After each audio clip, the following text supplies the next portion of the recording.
Everybody, welcome to Geek Freaks. I am Frank. Today, I'm joined by the voice actor, Jordan Reynolds. You've heard him in a range of games, movies, TV shows, trailers. You've heard his voice. Even if you don't recognize it, you will recognize it when you hear Born Again. We've got the Marvel Rivals legend himself. Jordan, thank you so much for joining me today. Thanks. Thank you for the awesome intro, Frank. I appreciate it. I'm happy to be here. Of course. So you've been in so many things. I mean, your IMDb is pretty stacked, but I think right now the buzz is, of course, Marvel Rivals, and you play Adam Warlock. How did that first come about for you? Yeah, it's just the traditional channels of where I get the majority of my video game gigs these days. Not all of them, but a good amount of them. And it came through my LA agent. So, and there's a lot of Marvel projects, big and small, and you never know what's going to hit. So it's it just came through. But there was a bunch of characters for the game that I auditioned for. Can't remember which all of them, but a few. I think Mr. Fantastic and a few others. So yeah, it was just another audition, but not like, oh, another audition. It was just like, that's what we do. We audition for free. We don't get paid or anything. It's just like we're trying out all the time. And if we get to book one of those, it's pretty awesome. So, all right. What is that like when you're auditioning for a voice actor role? What's it like when you're auditioning for a voice actor? The process for that. Are you submitting? Are you say reading lines for Adam Warlock, but in different versions and stuff like that? How much liberty do you have in that choice? Yeah, I mean, technically, you could do whatever you want in the audition, and if it's you could curse them out and be like, "You better effing hire me because I'm desperate and I need to pay my bills." So technically, you could do whatever you want, but in terms of how much freedom you can do without getting without them just skipping and hitting stop and going on to the next audition when they're reviewing the auditions, it's a challenge. And honestly, the more confident you get and the more scripts you read over years and years and years, you get more and the more roles you book, you get more tuned into what you think they want.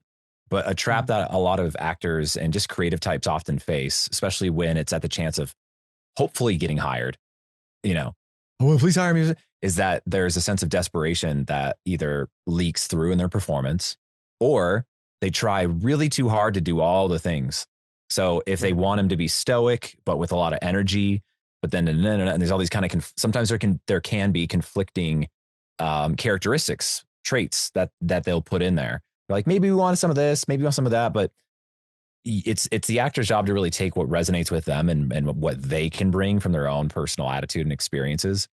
And if you try to do all those things and whittle it down, it will turn into a very vanilla performance. It'll be really, it'll just kind of sound like it might actually be really good, but it's going to sound about if you're auditioning skilled, vetted talent, like through a talent agency, 80 to 85% of the auditions are all going to sound the same. They're all going to have a very similar performance style, similar vocal placement, probably. And it may be good. It might be right on, like exactly what they're looking for on paper, but they don't there's just something that isn't interesting about that performance enough to them that makes them unique, but also matches what they're looking for. It's really, it's the endless game of auditioning. You have no idea. You just submit. It's called, I call it submit it and forget it, or a lot of people do. You can't just hold on to it and be like, oh my God, I hope I get it. I hope I get it. Because that'll drive you crazy. So my process is it's incredibly intuitive. So if you get a picture, it's really helpful, which of course they provided here. But there's all different versions of Adam, right? It's Marvel. Mm-hmm. So the one they provided though was definitely more serious and stoic, as opposed to there's the more lighthearted version in the movie, right? So I just he just spoke to me and I made some choices. I don't even know if I did 2 takes. I should pull up that audition sometime. Well, what do you think you added to that might have been different than some of your other audition people? Because I think there is this thing with Stoke, but he's also, a beacon of hope. And for a lot of players, and when you're playing the game or even when you're reading in the comics, he's sometimes that last hope, the last thing that might be able to turn the tide. Right. Yeah. Yeah. I think if I recall correctly, they wanted, it's a fine line about with that much power that he has, he has to sound like he's in control. It's not like he can control everything, right? They made choices for gameplay and mechanics, right? So, Adam can't fly, but he can fly in pretty much any other version of him in comics and in the movie and stuff like that, right? But all that aside, what the central theme of him was like you were saying, is that he is hopeful, he is uplifting, and he's an anchor. So when all things are going crazy, you can rely on him, right? Yeah. And because of that, he can't be too, he can't have the expression of Star-Lord, right? Where she's like, oh, all right, okay, yeah, that was crazy, okay, right? You hear Star-Lord's point of views shifting and emotions quite a bit, and that's what makes him such a fun character. And with Adam, I felt that I really had to stay in this pocket, but without it being boring and vanilla. That's the challenge. So I knew that he really had to take his time and slow down and not have to rush anything. Now, during gameplay, when it's like serious stuff, stronger together, healing power, you have to get those lines out quickly because you're in action. But all the other lines, the banter or the slower ones, like when someone dies, like, I'll be sure to avenge your death, my Groot. We'll plant another tree in your honor, right? There's got to be a sense of warmth to and soul. He has the freaking soul stone. So I don't know if all that made sense, but that's like a smidge of what ran through my mind when trying to go through. But the key was you can rely on him. He's stable, right? He's reliable. Like I said, he's an anchor. And so that requires a certain pocket that he has to sit in. He can't be going all over the place. Yeah. And I think in comparison to some of the other healers you might see in the game, or maybe even some of the people that he plays alongside in the cosmic world of Marvel, they have to be very reactionary. And while, yes, he has to be reactionary in some situations, there is something where it's like Adam Warlock is kind of this perfect being. And like, we're not on his tier, but luckily he's working with us. There's definitely something there. Like, Cloak and Dagger, for example, if we're talking about Marvel Rivals, I feel like it's just constantly outputting stuff all the time. Right. And, there's like the slow, methodic level to Adam Warlock that just is it's a constant on the battlefield. I love it. No, you're right. You nailed it. And like, not only is his movement slow, that's also, yeah, right. But we all can agree on, we would love for him to be faster. But, on a serious note, that kind of goes in hand with how methodical he has to be. Like, if you cannot move fast and if you can't whip away like the damn Spider-Mans can or Venoms, right? You have to be much more conscious about your choices. I feel like his risks are much higher, where like DPS players can I don't know how to play any of them well, but seeing the gameplay and playing against them, there's a lot of risk that, like, in my opinion, that a Spider-Man can take. He can fly in and try to do something, or an Iron Fist, and they can just get out, or a Magic can just all of a sudden, like, she's invisible and starts and floats away, right? Whereas you got Punisher, you got Adam, like ones that aren't tanks that have lower HP. You got to be I feel like the conscious awareness of playing that character is I'm not saying it's harder to play. I'm just saying there's just a different mindset that you have to have, that you can't just be like, I'm just going to try something. Oh, that didn't work, I'm going to get out. Can't do that. Yeah. Nope. Like, you're dead, if you push too hard. Is out with you. Yeah. So, and same with his heals. His heals are only, you get just the 2, right? And then they're on cooldown. So you have to be really methodical about, okay, how low is their HP? How low is my HP? Because I can't just be going bleh, bleh, like Jeff. I can't just be spitting out heals all the time, right? It's just, I got one and done. So everything is very clinical, dare I say. I can't think, I want a more flattering word than clinical, but methodical. I think you said it earlier about how you have to play as Adam. And I feel that actually pairs really well with his personality in this iteration of him, which is like, don't worry. I'm in control. You can trust me. I got your back, and I'm going to res you if you go down. Right. Yeah. He has that, and he just has that little bit of a charm in him too. He's always got like a little twinkle in his eye when he says stuff. Yeah. Comes with that haircut. He's got that incredible haircut. Dude, if we all had that hair, I would talk like that too. For real. When you're recording these lines, one of the cool things about a game like Marvel Rivals is there's this banter that you get before the game starts all the times, but there's also very quick and clear barks that are coming out that kind of dictate the gameplay. How do you differ when you're recording those lines? Yeah, that's where the great, with enough experience as a voice actor, and if you know gaming enough, which I do, not all like I know competitive games way better in terms of the mechanics and the structure, because I play Counter-Strike, Valorant, and now Rivals. I've not played Overwatch really at all, but when you have that awareness that allows you to kind of ask the right questions or inform, like, oh, this is like when you get to those lines in the recording session, you're like in your head, oh, I could tell this is in action mode where I probably don't have a lot of time to just indulge, I can't say, stronger together. Like I can't just slow it down, take my sweet ass time. And if you don't have that awareness, or if you want to confirm that awareness, that's where the great director comes into play. So Michael Surix, who's a director of the voice director for all of us that go to his studio, Bright Skull Studios, he has that consciousness and awareness, and he's in line with the developers to confirm it all. Hey, this line is when he's in the middle of a match, right? This isn't before the match starts. So he's sending these heals out in and yes. Okay, so Jordan, that healing power was great, but it was a little too slow. So we need a little bit faster, right? So instead of like, healing power, he'd be like, I need a little bit louder and a little bit faster, healing power, right? It's got to get in and get out. So because there's so many lines being all the time that if everyone took their time and if everyone was kind of quiet and chill, or if everyone was screaming all the time too, you gotta create a blend. And so that's what informed, and of course with the ult, that you have to have somewhere to go with the ult.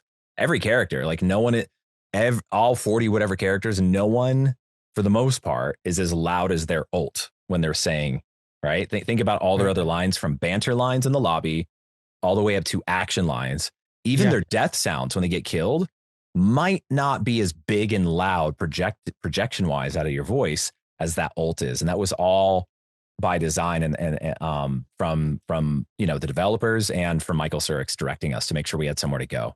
Because if you started a 10 or a 9, you have nowhere to go to create contrast. And good performances, whether it's a voice acting performance, on camera performance, or a song, like a vocal performer, like think about some of the best songs that you love. They don't all follow this formula, but a great performer, we'll just say a vocalist, for example, can start really slow and quiet, like, I don't know why this is coming to my mind, but in the arms of the angel. Yeah. I don't know why I have on my head, but imagine if, I don't think that song gets bigger. I'm so tired, I can't think of one that comes to mind, but if it starts chill and then it gets big by the end, in the arms of the, so all of a sudden when she does that, if there's a rock and roll version, you're like, whoa, because you got used to the lower chill version. So it's just really artistic expression, because humans get bored very easily when they're consuming and listening or looking at something, especially listening. It has to be shifting in some sort of way that's interesting and tickles the ear. And that same rule applies in the chaos of gameplay, Right. It has a mechanical element where it actually has to have function beyond just emotional response.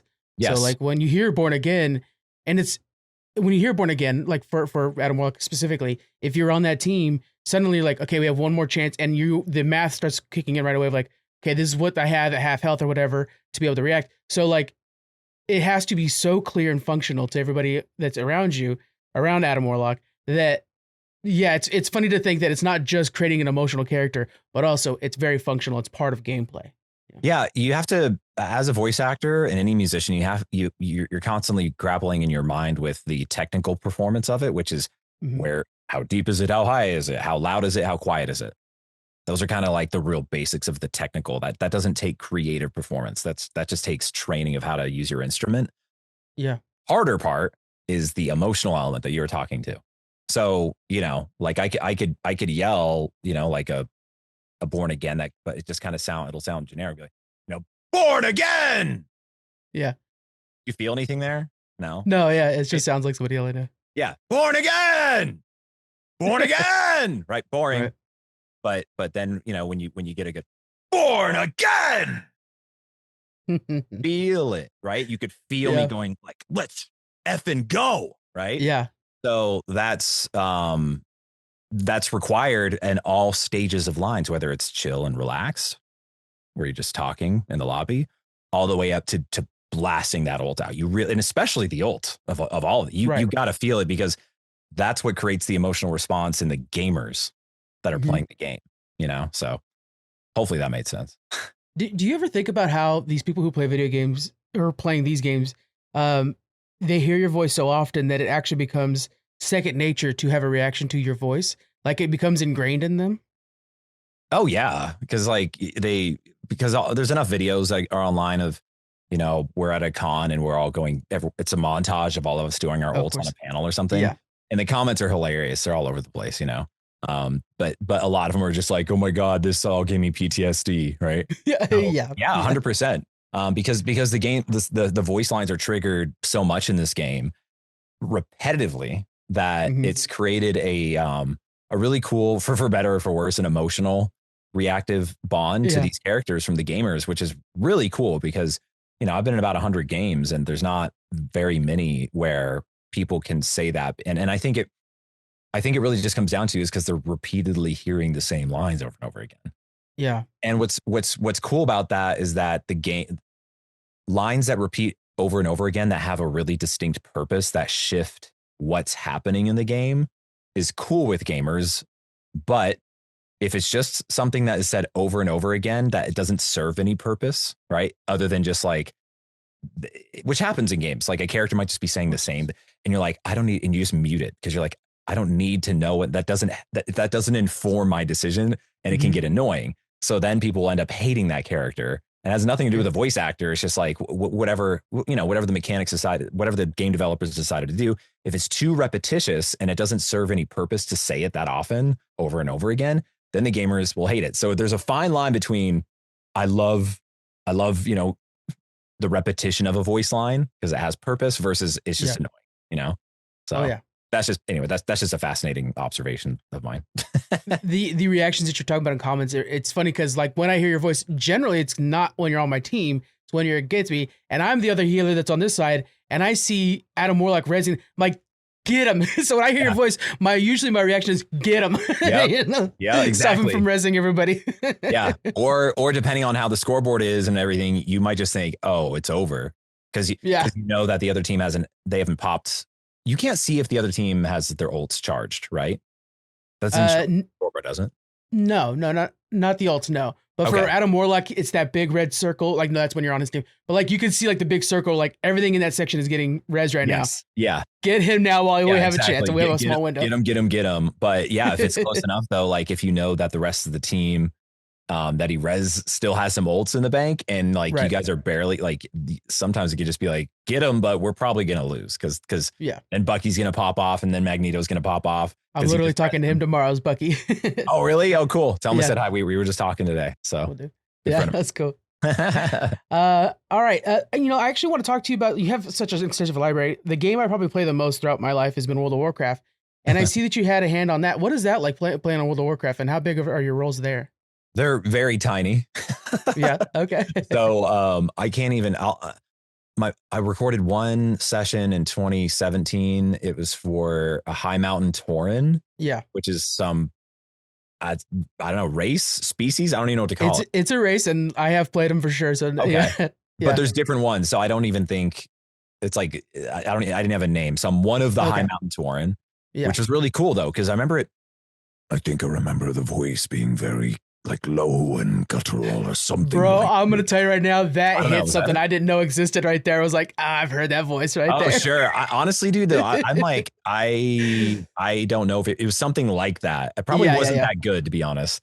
Because doing that kind of voice, I wasn't able to access that part of my voice as well back then. So if I got to ever redo it, have me back, Blizzard. But so there was that, and then in the War of Azeroth is the newer one. The War Within right now. War Within. I think I'm in that one as a named character named Wendbrant, and he has it's a mission where essentially he makes mead from honey and stuff. Yeah, and you have to.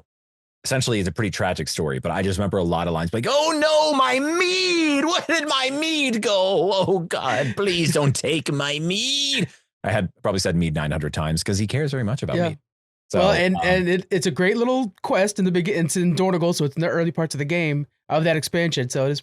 But I wanted to make sure to bring up the High Mountain Tauren because was it today? Yesterday they relaunched. It's called Legion Remix, but your character's back, and so everybody's playing to High Mountain Tauren right now. And so maybe it's good.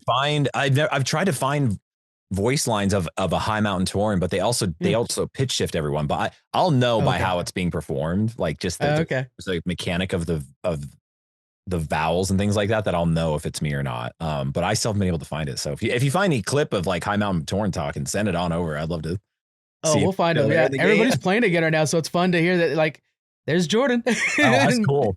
Yeah, Wow. That's wild. that's Yeah. cool. Well, my wife, Mara Juno, who's Storm in Rivals, she's Ilaria Yeah. Windrunner. So and she's real big in the stuff in the game right now. Okay, that's awesome. So Yeah. I didn't know that she played Valeria. Holy cow! Talk about a busy schedule, because like that's the main character right now, basically. Oh yeah, she's been recording a lot. Yeah, that's so Yeah. cool. All right, talking about your wider career, we can go about Marvel Rivals and WoW all day. But what was the first role that kind of made you think, all right, I got a new job here. This is my new career. Yeah. Forgive me for if anyone was at the Vermont Anime and Gaming Expo a few days ago, because I got asked this question. It was very similarly worded, and I'm just going to use it because I actually haven't told the story on a online interview.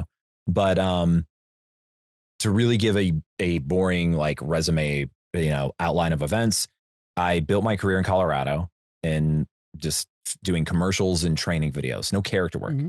And that's the only way you can really, I wanted to pay all my bills is doing it. And it took a long time. My full-time job was working in IT and doing server administration and VMware and all that stuff. So I came from there, but I knew I didn't want to do that my whole life. So I was part-time and then went full-time in 2014. And I met my now wife, Mara. She built her career in Louisiana doing the same thing. And she was a few years ahead of me in terms of just like getting her feet, grounded.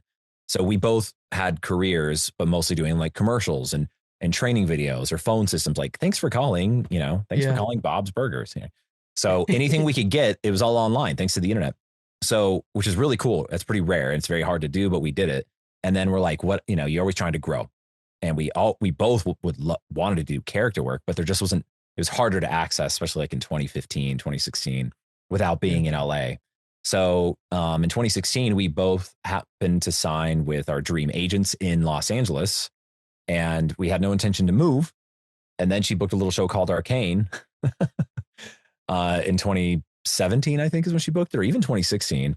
And we decided, we're like, why we should move there. Like it was like all the negative talk about LA was from people who moved out, and we put that together. So like every time we visit, we love everyone. Like everyone is so sweet and support. We literally had more friends there than I had in my entire childhood town that I had made, So anyways, so without long story longer, we moved to LA, and there's a thing in feature films called looping or ADR or background voice work. There's a lot of terms.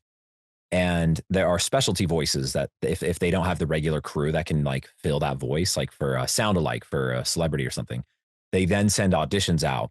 And one of those auditions was for a computer voice in a film called Geostorm. It's 2017. It was kind of one of those Armageddon movies. Have you seen it? Yep. I have not seen it, but I've seen. It's one of those things where when it's on TNT or whatever, you're watching it. I definitely have seen it at the gym. I know that much. Oh, that's all right. Cool. Yeah. So it's on at the gym on mute, so you don't hear anything. But the captions you read are brilliant. And they're for your voice. Yeah, exactly. Enter my voice, and so it's somewhere near the end. But there's like a giant NASA looking room with a huge screen, a bunch of people at computers, and the line is something like "Countdown to Geostorm in 5, 4, 3, 2," and then I think it fades out. That's my whole line. But I auditioned for that, like I think before we drove to LA or right when we got in LA. And I booked it, and it was at Warner Brothers Studios. So like I think it was my first in studio gig after moving to Los Angeles. Was driving into the Warner Brothers lot. I'm like, oh my God, that's the water tower. Oh my God, oh yeah. And then I'm like, wait, I get to park like next to that, like that's a part. And he's like, yeah, kid, just yeah. He wasn't a jerk, but it's just like and they have they have a whole wall of billboards on the side of their studio buildings off of Olive, I think is the street. And so I just remember just rolling up like a kid, feeling like I was 12 years old. I'm like, dude, this is like, and that's the logo. It's the water tower. It's Animaniacs. I grew up watching. So and I just moved here. So it was an incredible way to feel welcome. And it gets even better because after I got into the lobby and, I wasn't terrified. I went in confident because I'm like, I got one line. I think I did audition in British and American though.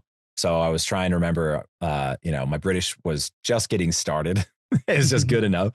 So I just remember practicing it over and over in the car with my British accent and everything. But, countdown to Geostorm in 5, 4, 3, 2, 1. Pretty good. Much better now, but much better now. But anyways, I'm in the lobby and then I'm like, I forgot who one of them was, someone I've admired for years so much that I can't remember. But the other person that was there that I knew was Crispin Freeman. Do you know who he is? Crispin Freeman. No, I don't. I'm not familiar. I don't watch enough anime to just drop his most known characters, but he's a legendary anime and video game. Oh, and he's also like so-and-so. Who is he in Overwatch? He's the blue gorilla guy. Oh, yeah. I've got it right here. Crispin Freeman. Okay, I've definitely seen him. Yes. Yeah. He's kind of a legend. Winston in he's Winston. Yeah. And he's a ton of other game characters and huge anime characters, which I cannot remember because my anime. Yeah, he's in a lot of Naruto and stuff, I think. So, anyways, he has a podcast called what's it called? Voice Acting Mastery that I've been listening to for years, driving to and from my day job, like trying to learn and soak up like, what's it like to do character work in video games and live in LA and all this stuff. And he always had guests or he had his own advice, and it was just always really informative. And he met me, and I'm like, oh, hey, Crispin. I try to be cool. It's like, oh, hey, man. It's like, I just moved here from Colorado. And he's like, what? You just moved? I'm like, he's like, you're here? Right. Like, because most people's stories is like, I just moved to LA and figured it out. Whereas my wife and I did not do that. We're not those giant risk taker personality types. We planned it all out, and we already had an agent, and we already full time with our own home studios. So we didn't just jump. I'm not criticizing people who do that. It's just our minds don't do so well with that. Save it for improv to take risk. That's a safe space for risk, but not so much for like my career and get to keep my bills paid. Yeah. Right. But anyways, to wrap the story up, Crispin was fascinated with my story. And then I also help people with their home studios. That's a side gig of mine, to help people remotely make their home studios sound great, because your audio quality should never be in the way of you getting a booking. It should be about your performance, and not, if your audio sucks, that can hinder your performance. So anyways, he was fascinated with all that. And he's like, you want to be a guest on my podcast? I'm like, what? Oh my God. Okay. Yeah. So that's dope. So yeah. And then like in a few weeks, I was like, he was interviewing me on his podcast, and it's not like, oh, and then I've made it and the rest is history. Nah. It is this, like, you're chasing gigs, Yeah. You're just constantly chasing gigs. So to essentially what I'm trying to say is that was a great way to feel welcome, because not only was it such an amazing feeling to just go on the Warner Brothers lot, do a good job. My voice ended up in the film. It didn't get cut, which happens a lot. Whether you're on camera or not, like, it just happens. It's the nature of the business. And then one of my like idols essentially like wanted to interview me, even though I felt like I was a nobody essentially. But I wasn't, because I'm making a full-time living doing voiceover, but it wasn't all in character work. It was just starting now. The character part of my era was starting there. So that felt welcoming and exciting. Yeah, it's like, it's a Hollywood dream from what you want it to be. Literally walking on the WB lot and then meeting a star, that's incredible. Yeah. That's everything you dream it would be when you're in any other town. Yeah. I was and honestly though, that, like, I've been here for 8 years, and every time I get to go into Warner Brothers or Universal Studios or Sony Pictures, which is one of the big legendary lots that made the entertainment business, I still am like, my heart is still just like so excited when I go, because it feels so, I'm just endlessly grateful, because like I can never imagine like my depressed, miserable teenage, self could have never imagined like, Jordan, one day you're gonna move to LA with an amazing woman who loves and respects you, and vice versa, and you're gonna be working the same business, and then you get to go work into the Warner Brothers lot. It's just like, who knew? I never imagined that for myself. I didn't think that was possible. I didn't think I had anything to offer. So that was a really that put a fire under my butt to really take this even more seriously. And I still am eternally grateful every day, and I'm never, there's hard things about the business, but I still know how lucky I am, but we also work our butt off for it too. I wanted to say that actually, because that's one thing as like an outside observer. And I do love, like, we go down there for conventions all the time. We're up here in Northern California, but we're down there for conventions all the time. And there are still moments where you see that like old Hollywood magic that's still there. And but big part of the business now is online and hustling and hustling. And we see you and a lot of the Rivals cast, or voiceover actors in general, do the X-Men 97 cast conventions across the country. You guys are constantly working. And as a fan of your guys' work, we really appreciate that you guys are doing that. And it makes us more excited to be a part of the community, really. That means a lot, because really we work in isolation. We're not like, we don't go in as a team and perform together. It's like, you go in alone, or I do a lot. Like, I just recorded a commercial in my booth right there this morning, and there's people I could hear, couldn't see them. It's just, so it can be a very isolating business in terms of like, you record it and then it's just gone, and you get a paycheck and it's cool. But then, you can go look, you can go try to find the work on, like, that can be a little difficult to find your lines if it's not blah, blah, blah. The point being is, like, even if there's a lot of comments, they're like, oh, the voice is so good and stuff like that. That's so amazing. But being able to talk to human beings in real life, or just do a long conversation like we're having here, even though it's online, is just a whole nother thing. It makes you, you just never realize the impact that a performance you did in a 2-hour recording session could have so much impact on someone, and mean so much to them. So that's what these conventions and these public appearances that we've been doing all year have really humbled us and made me like, oh, wow, like, this is really, really special. And it gives you, and on the ego side of things, it gives you that positive reinforcement, like, oh, yeah, I'm doing something. Because if you're, at least when you're like an on-camera actor, you have a whole crew. So you hit cut, and, depending on how stressful and everything is, but like, if it's like the end of the set, like, people can clap and be like, oh God, that was amazing. In a theater, even more so, you're getting that live reaction. I've done improv, you hear people's laughs. Voiceover, it's just, you finish it, it's dead silent, and then you hear a microphone come on in your headphones. All right. Oh, that was perfect. We're going to go with the second take there. All right, let's go on the next line. And it's not like you need Jordan, you're just so good. Like, you never get done. I don't need that. I'm not that insecure by any means, but it's this public element of it has given that, like, whoa, all right, cool. Because I felt really good about what I did. The director did, and the clients did. But seeing it in mass and going to like San Diego Comic-Con, and the room was like over 2,000 people in that room. Like, it was like standing room only, from my understanding. And I couldn't, that's really special. That's something I'm never going to forget or take for granted. That is cool to hear that it's appreciated on your guys' side too, because then it just makes the convention scene so much better. And for those of you guys who have not been to a convention before, maybe you're seeing all the cosplay and you think it's overwhelming or something like that. Let me tell you right now, it's all community and all open arms. There's no judgment. Come on out. Oh, Geek out with your friends. I say that all the time, that like that is the ultimate safe space is conventions. Yeah. Like, you can be as loud or as weird or anything as you want. Yeah. And it's there's nothing, as long as you're not disrespectful or a jerk, anything goes, and it's beautiful. I love it. Yeah. There's no conformity there. You had a very active career. I want to touch on the last couple things here. First off, one of the things that's going on right now, we're seeing a lot of this AI, moving around. And with voiceover artists, I think that there's something that reminds me earlier on when you were kind of giving the different versions of Born Again, like you're missing that soul, that driving part of it. What would you say that studios can do to make voiceover actors and AI happy together? Is that a possibility? That's a good question. Oh my, big topic. Man, look, I don't think like all AI in all forms should be banished. That's like that. Yeah. You know what I'm saying?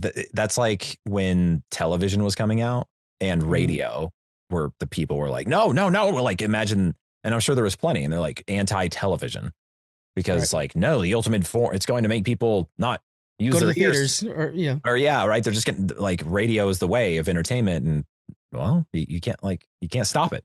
So there's a lot of horrible use of AI for sure, and just the the environmental impact it had. So all that aside, I I don't see any problems with studios or creatives or non-creatives using AI as like a spitball. Like I have like I like that. what if there was like a superhero that like he had like gold, but there's like a staff and maybe there's like a bird kind of thing on it, and I don't know, and then you like use a generative AI image creator, and you're like, oh yeah, that okay, yeah, it looks kind of, it doesn't have a whole lot of life to it, but like, oh okay, I like this part of it, I like this part, and then you can like take these elements of it and then bring it, and then the final product is humans. You know what I'm saying? Yeah. Not prompts. I don't see any problem with that. But I also know that's a very delicate topic too, because the spitballing of creating visual things or audio things, those are people's jobs too. Yeah. That's you cannot ignore that. There are, I have done a lot of scratch voiceover work, and scratch just means, hey, we already know we want like this guy is the voice of this superhero, but we want to pay you 1/10 of the rate to come in and record this, so the animators can kind of get started to get a vibe, and you can kind of try to perform like the main actor, but we're not going to pay you the same. It's not like they're jerks about it. They're just, but no, they just need the rough draft. Yeah. And you do it in hopes of getting hired to maybe be on that game or that show or that project, right? To impress them. So it's like a way to make some money over. It's like a long audition in a way. But what if instead they went down the route of using an AI voice, which I know they're doing. So I don't really have a solid answer, but I think the slow, methodical way is to test out more of like using it in spitballing sort of ways. But that does literally put like, concept artists and stuff out of work. Even though the product still is not going to be as good as a concept artist. But I do know there's things that can work faster for just like, you can create more ideas in a way in speed, but then it's just more crap to go through to find something that's good enough to then use to then hire a real human. So I know that's not a very specific answer. No, but I think I'm not. Yeah, I'm just not educated enough. I should be, but on the deep elements of like how AI with voice and video and all that, like most of the crap I see, I don't like. I think it's I think it's terrible. But what's undeniable is that it's getting really good. The more generative, or like the video AI stuff that like Google can make is crazy good. And same with voice. There are voice AI performances I've heard that are better than actual voice actors.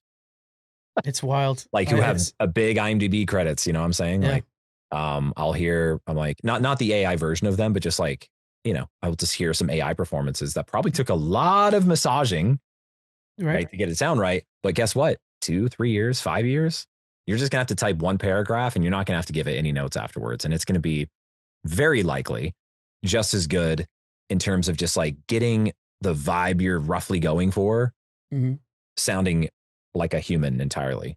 But what you're not going to get is those nuances quick, in my opinion. After that, like if you want, it might be like, okay, yes, the AI sounds angry, but why do they sound angry? So then I guess maybe you could prompt it, have it angry, but trying to fight the anger, right?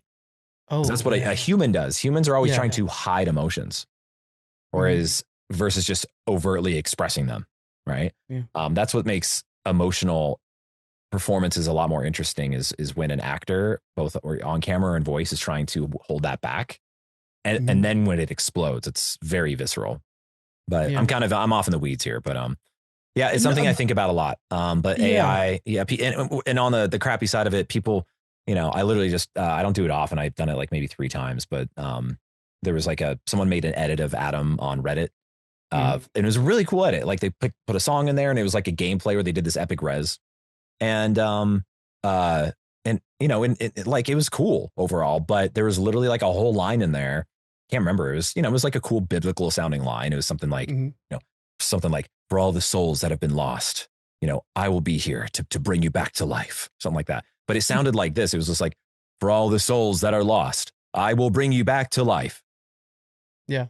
It's information, no emotion. Yeah. Yeah. But it was my tone. And but what they did is they literally took my voice without my consent and they put it into an AI that has the terms and conditions that we all click when we create an account. Like when we sign up for Facebook, Instagram, anything. There's that giant terms and conditions that no one reads in any app that you do. And what all of the majority of these AI tools that can, where you plop in 30 seconds of voice and then you can make it say anything you want, is that we can use this data to then train our own algorithms and then synthesize and create layered voices that blend this voice you just gave us with another voice and then make original voices. They can just do anything they want with your voice. And so that's pretty effed up in my opinion, but these content creators don't know that. Like they're not thinking that big picture. So I'm pretty firm when I write a comment, but I try not to be too much of a. So essentially I'm like, hey, video's pretty cool. I know you're just trying to make a cool video, but like, I'd appreciate you not putting my voice in AI stuff anymore. Yeah. It's one of those things, what we do, especially at Geek Freaks, is we take us who nerd out and geek out about too much stuff, and then we try to distill it down to those who don't have the time to do that. And more and more, the conversations we're having online is about, Midjourney's being sued by WB because of the images from like Sinners. And then, everything's coming out. Nintendo right now is taking a stance against AI because of Sora too. And I always, when I talk to like comic book writers or voice actor artists or regular comic book artists or whatever, I always ask, what do you guys think about AI? What's your take on it? Because we as consumers are trying our best to be as informed as possible and share that information with those who might not think about it or have the time to look into it. But it's really nice to hear from your guys' perspective on this too, when we're making our decisions on how we should react to AI. It's neat. Like let's be honest, it's kind of neat, but also what's the impact? Yeah. It's tricky. It is fascinating. It's fascinating what you could do. Who knew that you could just type in 2 sentences and then an image comes out with full 3D rendering and it looks like, in general, looks like a real photo or something, right? So it's cool. And that's kind of, in a way, a lot of what I feel like that's what the majority of it is. It's like, look like there was this video that can't remember. There was some skit I saw of like introducing, it was like a fake, like a whole new social media platform where you could share all your stupid shit that you prompt, where it's just like, want a hot dog that's chasing, a clown with an ice cream hat. Here you go. And then there's just like, and these are the images and videos that get sourced around, or like, God forbid, another sloth video, like kill me, like all the slow mo, like, exactly. And they're like, the first one was like, okay, that's different. Yeah. And then everyone's just making these endless sloth videos of them doing stuff. And it's just creepy and just like, I don't know. I like to consume media, whether it's like a game or a story, or a film or a song or a book, to feel something and to get me considering and thinking like, ooh, what would I do in that situation? Or, oh, I didn't really think about, like, it's all about sharing stories from a different perspectives that you may never considered or that you've never even experienced yourself. That's the beauty of storytelling, right? What is it like to be a superhero? What is it to be held hostage? There's all these horrible things and beautiful things. And that's what the power of a good storytelling through any form of media can do. And this generative AI crap that people, like are just like, look at the donkey that like stepped on a banana and then it turned into a hot air balloon. And then and then at the end, it turned into Arnold Schwarzenegger. It was just like, sorry. That's how I feel. Yeah. It's like people who can just like consume all that all day. I'm like, what are you getting from that? You know what I'm saying? Like, is that making you think deeply? Is it making you, other than just be like, the end? Yeah. Which I am all about. I love funny stuff. Like I have a wide sense of humor. Like I have a very dry sense of humor, but I love very slapstick stuff too. I like dark humor. There's a pretty wide range of humor that I can accept. So I know that some of these videos are just kind of funny on the surface, but like some of them are just like, that's kind of all it is. Like, oh, that's funny. Yeah. And like, that's it. So what else is that? Yeah, it's mind numbing. And so what is that doing to your soul, right? Where's like, how is this helping progress humanity? How is this helping you grow as a person? How is it helping you connect with other human beings, or like understand your parents better from like where they came from? It's just not when you're consuming it in mass. And so I just encourage people to be, which is very difficult because the algorithms just constantly feed and reinforce what you have liked and shared and commented on. It just gives you more of the same. And you grow as a human being by having different experiences and talking to people from different walks of life who don't look like you, who weren't raised in the same town as you. And that's what gets people to actually further relationships and grow and come together instead of just living in these silos and pointing and finger blaming, which is where society really just has been going the past few years. And it's heartbreaking, in my opinion. Not to be a downer, but no, but it's very well said. And that's the thing is, I know it's not necessarily the way you want to end an interview is like, let's get a little bit depressing. But we can do another question to top it off. I've got time. But that is, I would like to, we like to always touch in on that. Let's go and with that other question. Say you're new to voice acting. What is something you would tell somebody to give them that advice, something you wish you knew back in the day? Yeah. Ooh, there's a lot. But I think my unique perspective is that you, if you want to make a living and pay all your bills just doing voiceover, going just the character route, like I just want to do video games, I just want to be an anime. It's very, very unlikely that you're going to get to the point being able to pay all your bills, even if you live in a much more affordable place other than Los Angeles. If you just pursue character work. And the reason why is because it's pretty much the most competitive. Everyone wants to do it. And the majority of that type of work, you're getting paid for a session. Like, so you go in and you get paid, or you record from home and let's say it's an indie game and you get paid $400 for a 1 hour session. Or at best, you're getting paid like around $1,000 for a 4 hour session. And that's cool. But then where's the next gig? Right. Yeah. So, I encourage people to pursue that dream, but to also train in commercial voice acting, in corporate narration, things like that. AI is dipping into kind of the training video sort of world. So I wouldn't put all your eggs in the e-learning or training video basket. But if you have a nice, pleasant voice that comes from like a technical background, or even audiobooks, like those are all ways that you can keep the light bill paid, right? While pursuing and still auditioning and training and get your acting chops up to really perform well in video games, anime, animation, etc.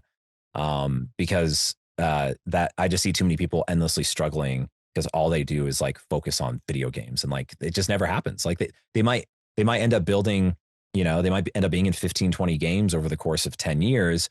And if that makes them happy, great, good for you. But if your dream is to really like, I just want to be a voice actor and nothing else. I don't want to be, John in HR, at this medical office, right? I want to actually just be me. I am my brand. I am my business, right? As a solopreneur. And that's what us who are fortunate enough to call ourselves full-time voice actors are. And you have to diversify is essentially, I know it sounds like that's kind of a term that comes from like investing and like rich people talk, but it's actually a very powerful word, because if you don't diversify where your skill sets lie, then you're kind of a one-trick pony and you're at risk, because if all that goes away, then what do you do? Right. Yeah. So, just always be training in other ways. Now, and a few other just rapid fire answers on top of that. Take improv if you can. Improv changed my life and my performance, my business life. It made me more confident, not care so much about like, I'm a people pleaser by nature. So it made me not overly incessantly worry with endless anxiety about pleasing everyone and not offending and being overly polite, because that just makes you a vanilla person. When you actually have opinions and point of views, and if you're not a jerk or disrespectful about it, you need to be able to confidently share that about yourself. And it feels good. Improv gets you to do that through characters, but also it trains that part of your adult brain that is formed into a brick. It's like, I am a serious adult. I have bills to pay and a child to feed. That all happened after you moved out. When you were a kid, it was the opposite of that. It was like, you would say what you want. You might curse by accident and you're like, oh, okay.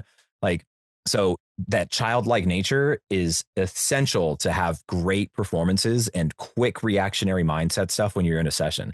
Because when you go in to read for character work, the majority of these sessions, you do not get the script before you go in. Rivals, we do. Oh, wow. He always sends us the script a day or two before, which is awesome.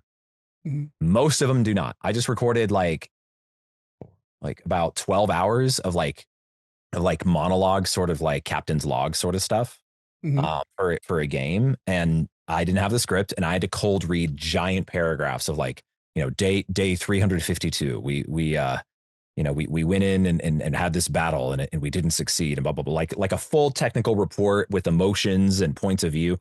And I'm cold reading. So if you don't, so it's a skill. Like on camera actors, don't do so well when they first go in because they're used to like kind of feeling it out, and they have time to sit with the screen and on voiceover, man. You just go in. All right, what's the okay. So their mother just died and all right, here we go. Go. That's wild. And sound convincing. Yeah, that's a video game and anime voice acting for you. So improv, to tie that back, immensely helps that skill set because you don't have this fear of like switching it up or trying a different accent if they just ask you, hey, can you do like a Eastern European accent? You're like, yes, I think I can. You know, and you're like, you can warn. But point is you're not just perpetually terrified because you didn't have all this time to be an adult and prepare and regiment everything. So improv. Finally, the last thing I will say is I just see it a lot and it's cool to play around, but don't focus on like, oh man, you got to check out my Adam Warlock impression or, you know, or my Bucky impression. Me and Namor, our voice actor, were always just like, yo, hey, I'm a Lion Mountjoy. I'm Bucky. Because he has such a cool voice. So we're always just like playfully like impersonating him. But do it for fun, for jokes. But if you actually, that will not get you into the room. That's not going to get an agent to sign you. Okay. Right. They're like, yeah, Jordan is the voice of Adam We Warlock. have that. Dan Castellaneta is the voice of Homer Simpson. We're good. You know, they're not jerks about it. It's just like that doesn't show them anything. And also being just locked into impersonating people, that really gets your performance brain to be locked in on technical elements when you need to be able to do more than 4 lines that have the same placement, you know, what's like, for example, like I do sound like work for Jason Momoa. Okay. He has a lot of range in his voice, like where he goes with his attitudes. Right. So there's what I call like sexy Momoa, where he's just sort of talking like this, and he's just always sounds like sandpaper, and he's just really tough. But then when he's a little bit more vulnerable, and he's kind of like, he gets out of that voice, and he's just sort of like, yo, I'm from like, he sort of has like this California vibe. Like he sort of like has this bro sort of sound, like, you know? Yeah. And then like when he's like getting a bit more projecty, he's sort of like up here, right? And like this Momoa actually talks like this, but when he's trying to convince you that he's going to kill you, he just lets it sit down here. So you need to be able to, so if you're going to practice impersonate, you need to be able to embody the essence of that character, but not existing like for on-camera celebrities. That is a skill, but for existing voiceover roles, do not overly focus on that. Use it to learn about your instrument, but don't focus on that because it's not going to get you to connect emotionally as a performer. It's just going to get you like, oh, it's only going to just inform where your voice can go, which is helpful, but it's not about the voice. It's all about your attitude, your point of view, how you're reacting, your relationships, who you're talking to. All that informs your performance. The emotional element of it is king over how deep or how loud or how gravelly it is. So yeah. Last bit on that. I've taken a voiceover class before, and there was like a lot of like building a voice. Do you ever do that? Like where you actually like build a voice and then use that, and then that way you have a kind of a template that you use to go when you're performing that character? Yeah. I build it, and then every time I need to record with that, like if I book it, you mean? Right. Yeah. Like I think a lot of voice actors' responses will be like, once they know, but like, okay. Once it's locked in, you can just get back to it. If you hear, like, for example, you know, there's a lot of games where you record it and then it's in the game and they have a DLC 4 years later. Yeah. And if you haven't researched that character, you have no idea what you did, especially if they're like just a random NPC, right? They're not as notorious as a Rivals hero, right? Illyria, who's everywhere right now. Yeah. Like you're not going to have it fresh in your mind. I'm actually pretty damn good. I'm not going to lie, remembering what I did. But sometimes I don't. And so regardless, they always play like, hey, Jordan, welcome back. It's been 4 years. We got some new lines for your character. We're going to do a listen and repeat. And what that means is they play a sample of what you recorded 4 years ago. And so the line might be, you know, like, in a world consumed by darkness, I will gladly be the light. And then, so you hear that and then you repeat it, just impersonating yourself. That's funny. Make sure. So they're all listening to make sure, okay, good. He can still do it. Yeah.